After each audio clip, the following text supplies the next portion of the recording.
Boa noite, professora. Boa noite, gente. Infelizmente vou precisar apresentar pelo celular, eu tentei pelo computador, já passei por um monte de problema aqui, gravei a tela errado, inclusive. Então tô gravando aqui pela terceira vez, mas vai dar certo dessa vez, né? Fé. Vamos lá. Eu vou falar sobre germinação e dormência. Quando a gente fala sobre germinação, a gente precisa primeiro entender o que é a germinação. E a germinação ela pode ser atribuída a algumas coisas. A germinação da semente em si, que é a mais comum, eu não sei porque que esse GIF não está funcionando, mas tudo bem. A germinação da semente ela é a mais comum, que é quando a semente vai brotar, né, dar origem a uma nova plântula, que vai dar início a origem a uma planta. E a gente tem também o crescimento do tubo polínico, que é quando o esporo encontra o estigma e cresce um tubo polínico que vai para ocorrer fecundação. Também pode ser utilizada para quando a gente fala sobre o surgimento de rizóides nos esporos das samambaias. Então as samambaias elas vão ter uma fase de esporos, né? E aí esses esporos vão dar origem ali a esses rizóides. E aí a gente vai quando ela dá origem a esses, quando os esporos liberarem esses rizóides, a gente também pode chamar de germinação, e também a brotação de gemas, que é o caso da cana-de-açúcar, que é por propagação vegetativa, né?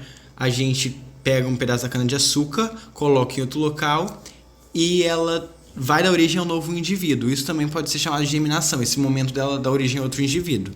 Mas, basicamente, aqui a gente vai falar sobre os dois primeiros, principalmente o primeiro, que é a germinação da semente. Aqui nessa daqui, falando sobre a semente, que é importantíssimo, né? É vital quando a gente fala de germinação e dormência, porque a germinação e dormência é da semente, a gente está falando sobre a semente. Nessa imagem aqui a gente tem o ciclo de desenvolvimento de uma angiosperma e a gente consegue ver aquele segundo tipo que eu falei, que é o crescimento do tubo polínico aqui, ó. Eu acho que está aparecendo aí quando eu clico em cima. E aí, como que acontece o crescimento do tubo polínico? O pólen, eu espero que eu não tenha falado esporo, é pólen, tá? O pólen, ele vai encontrar a... Oh, meu Deus. Vai encontrar o estigma. Ele vai entrar em contato ali com o estigma. E ele vai descer, formando o tubo polínico. Quando o pólen encontrar o estigma, ele vai germinar, a gente fala, né? Vai ter essa germinação do pólen. E tomara que eu estou falando pólen, tá? Não é esporo, porque talvez eu tenha me confundido aqui e falado do esporo anteriormente, mas é pólen. O pólen vai dar origem ao tubo polínico e vai se dividir em dois núcleos. Um vai dar origem ao embrião e o outro vai dar origem ao endosperma, né? Um vai ali de encontro à oosfera e o outro de encontro ao... Não me lembro agora, mas basicamente esses dois núcleos partidos do tubo polínico vão dar origem ao endosperma e ao embrião. E o endosperma e o embrião vão estar na semente, né? O embrião vai dar origem a um novo indivíduo e o endosperma ele vai nutrir esse indivíduo, pelo menos no caso das angiospermas. Mas a gente tem outros casos de sementes que podem ter conformações diferentes. Então, por exemplo, na semente A, a gente tem uma monocotiledônia, na semente B, uma dicotiledônia, que inclusive uma eudicotiledônia, perdão, e o tipo C, que é uma gimnosperma, uma semente de gimnosperma. O que a gente consegue perceber aqui? No tipo A, a gente tem um endosperma de fato e a gente vai ter o embrião também ali dentro, e o endosperma para poder nutrir esse embrião. Já nas eudicotiledôneas, aí na imagem B aqui, não tem endosperma. Mas por que não tem endosperma? Porque o embrião não vai ser nutrido? Não, porque os cotilédones vão ter absorvido esses nutrientes e os cotilédones é que vão nutrir o embrião. E no caso da terceira ali, né, da terceira semente, que é da semente de gimnosperma, quem vai nutrir o embrião vai ser o megatófito, que é basicamente o gametófito feminino, que já estava nutrindo o embrião lá anteriormente, e aqui ele permanece nutrindo o embrião. A gente não vai ter o endosperma nem os cotilédones nesse caso aqui. Aí, quando a gente fala sobre o desenvolvimento da semente, a semente ela vai passar por uma transição metabólica, então ela vai ter um desenvolvimento a dessecação e a germinação. O desenvolvimento vai ser quando ela vai ser originada, vamos dizer assim. A dessecação vai fazer com que a semente entre um estado de dormência, para que ela só germine quando ela estiver bem, né? Em fatores bem. Ai, meu pai, quando os fatores ao redor dela estiverem bem, as coisas ao redor dela estiverem bem, e por fim a germinação da semente, que vai dar de fato início a um novo indivíduo. Então vamos lá. Primeiramente, na parte do desenvolvimento da semente, a gente tem 3 fases. Na verdade, as 2 primeiras principalmente, né? Que é a histodiferenciação e a maturação. A histodiferenciação, ela vai ser, como diz o próprio nome, a diferenciação dos tecidos, né? Tecidos, diferenciação. E a gente vai ter um aumento muito grande, uma divisão celular muito grande, regulada principalmente por citocininas, né? Que estão relacionadas à divisão celular, essa divisão mitótica. E a gente vai ter a diferenciação nessa fase. E na fase de maturação, essa divisão, ela para, mas a semente ela continua a crescer. Só que agora ela cresce em qualidade, ela aumenta de tamanho, ela começa a armazenar nutrientes que vão ser utilizados quando a planta for germinar, né? E o que a gente consegue perceber nessas coisas? Primeiro, os açúcares. A gente vai ter aqui, por exemplo, na histodiferenciação, as hexoses sendo utilizadas e depois elas são menos utilizadas. Por quê? As hexoses são açúcares simples. Então, aqui na fase de histodiferenciação, esses açúcares simples são bastante utilizados porque a semente está consumindo bastante, para se dividir bastante. Mas depois, a gente vai ter açúcares mais complexos, como a sacarose, que são bons para armazenamento. A linha verde a gente percebe aqui o que é o crescimento da célula, né? Na histodiferenciação, um crescimento quantitativo mesmo, em número de células, e na maturação, um crescimento em tamanho. Além de que a gente também vai ter armazenamento aqui de nitrogênio e de amido. Aí a próxima fase é a fase de dessecação, que vai levar à dormência da célula. Por que é importante isso? Da semente. Por que é importante? Porque por que a semente precisa estar dormente? Para que ela não germine antes do tempo, correto? Isso aí, correto. E para que ela seja germinada, para que ela entre em estado de dormência, ela precisa estar em dessecação, porque a dessecação vai deixar a semente em um estado de metabolismo muito, muito, muito baixo. E aí nessa fase de dessecação, a gente vai ter a degradação de alguns pigmentos, né, fotossintéticos. A gente vai ter a mudança no conteúdo de açúcares, que é aquilo que eu mostrei das hexoses e das sacaroses. A gente vai ter uma condensação da cromatina para proteger o DNA, porque assim, na dessecação a gente perde muita água, né? Vai realmente dessecar. Então a semente vai começar a perder muita água e isso pode afetar o DNA.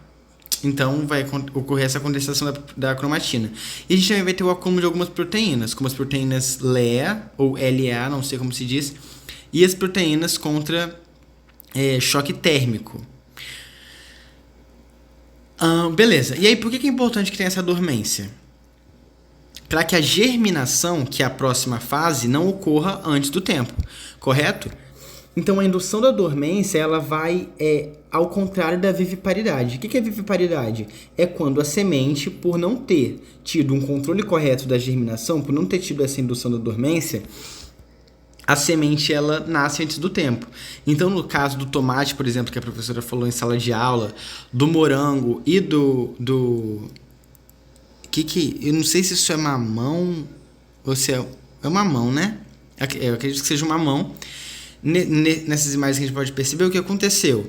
A semente ela germinou antes do tempo.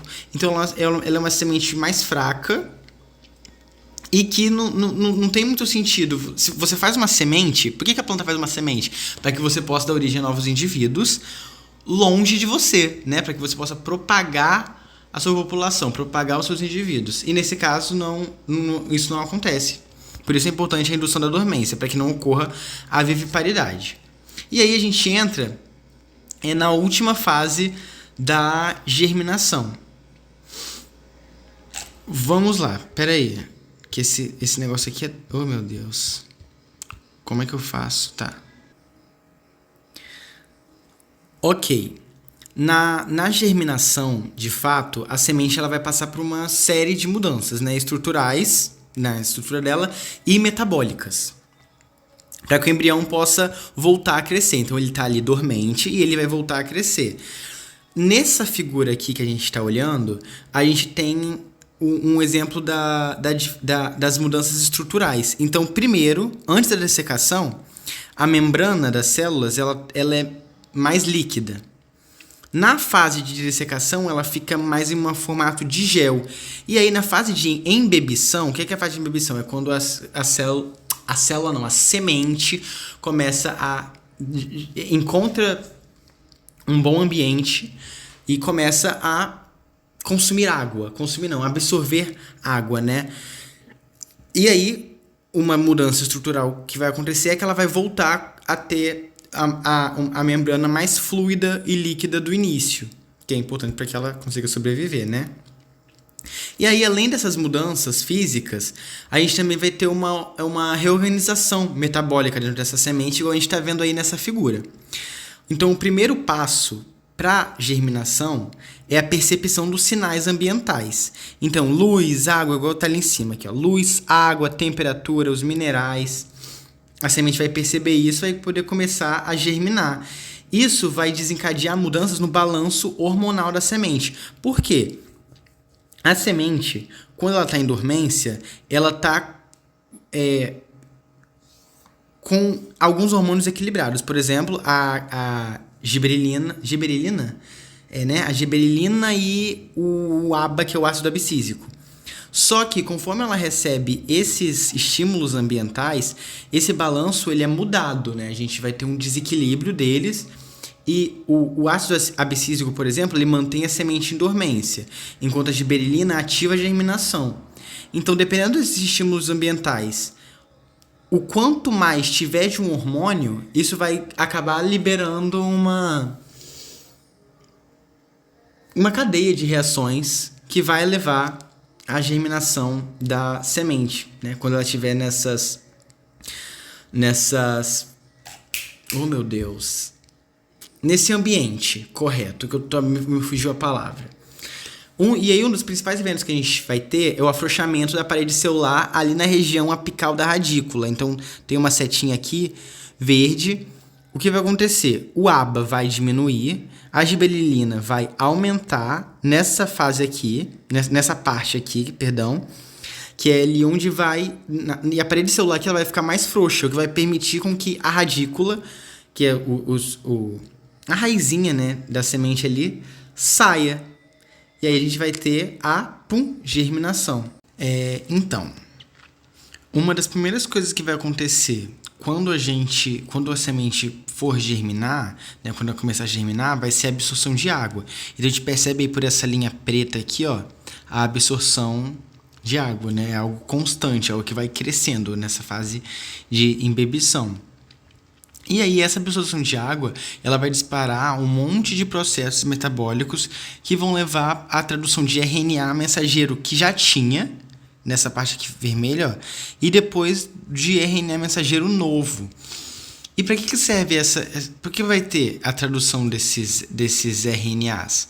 Para a produção de proteínas. Então, a gente vai ter diversas proteínas nas fases desse metabolismo que vão regular essa germinação, né, que vão fazer com que essa germinação possa acontecer. Para a gente ter a emissão da radícula, para que posteriormente a gente possa ter a emissão do caule e tudo mais. Então, tudo isso vai ser regulado por diversas proteínas e por diversas interações entre diversas rotas. E aí, por isso, a gente precisa dessa síntese do RNA, né? E aí, pulei um slide sem querer. A gente tem vários hormônios e várias proteínas que vão interagir nesse processo. Alguns que a gente já falou é o ácido abscísico, né? No caso de hormônio, o ácido abscísico e a gibberelina. O ácido abscísico ele vai manter a semente dormente E a gibberellina vai estimular a germinação, né? Produzindo enzimas que vão quebrar as reservas de energia da semente, para poder que a semente começar o embrião começar a se alimentar, a semente começar a consumir essa energia por conta daquele balanço que eu tinha falado, que vai acabar ficando desequilibrado. No caso, a gente vai ter mais gibberellina e menos ácido abscísico. E aí, nessa figura, a gente tem várias interações entre as proteínas. Porque esse desequilíbrio, né, entre a gibberellina e o ácido abscísico, ela vai desencadear rotas que vão acabar interagindo entre si e proteínas que vão também acabar interagindo entre si. Nas linhas verdes, a gente tem os fatores que vão favorecer a germinação, e nas linhas vermelhas, aquelas rotas que vão inibir a germinação. Então, de forma resumida, a gente tem esse balanço entre gibberellina e ácido abscísico que vai determinar quais rodas vão ser ativadas, quais vão ser desativadas e como que vai acontecer essa germinação. E é claro que também não são só esses hormônios, né, e essas proteínas que vão controlar a germinação. A gente também vai ter os fatores ambientais. Inclusive, são os fatores ambientais que vão dar o pontapé ali para essa germinação. E são esses fatores: a luz, a temperatura, a disponibilidade de água e fatores bióticos e abióticos, né? Indivíduos, por exemplo, produtos químicos, coisas do ambiente, ou realmente, tipo assim, bactérias, micro-organismos que secretem coisas, ou entrem em contato com essa semente, fazendo com que esse balanço, esse desequilíbrio dos hormônios do ácido abscísico e da gibberellina ocorra, levando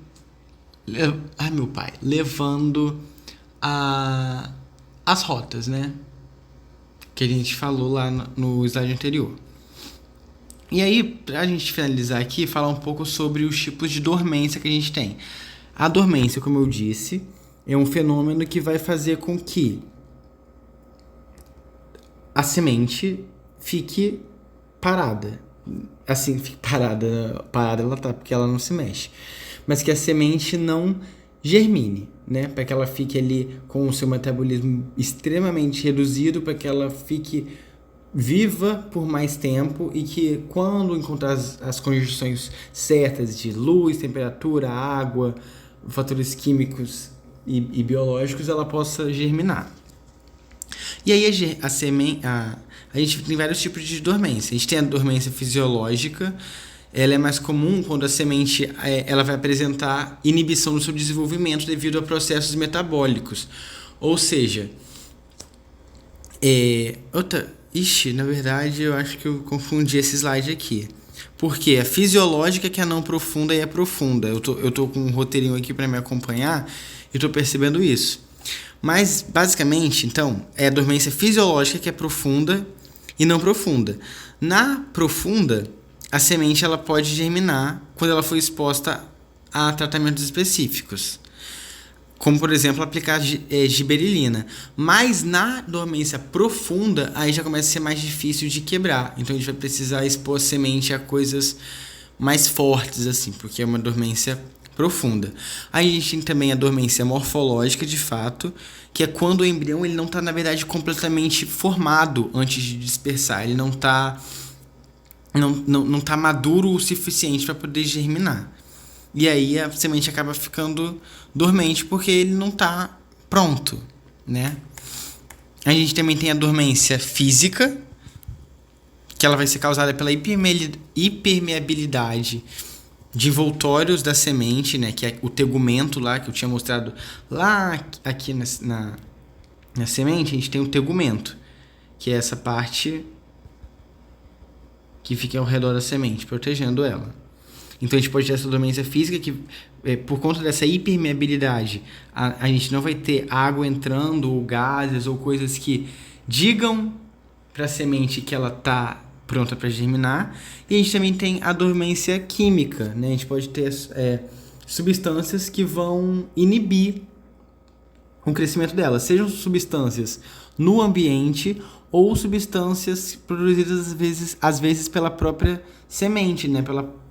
Para que ela não germine, porque a semente, essas partes estão percebendo que não está na hora de germinar. Então ela acaba liberando essas substâncias químicas que também impedem o crescimento da semente.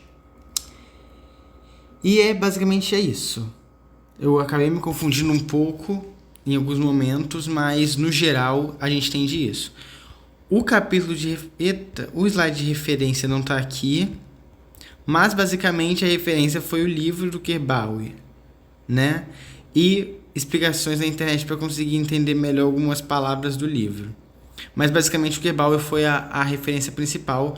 É isso, eu vou disponibilizar o slide, porque acabou ficando na frente aqui as coisas, né? Porque foi no celular, mas tudo bem, no final das contas, acho que deu certo. É isso, obrigado, boa noite e melhoras aí, professora.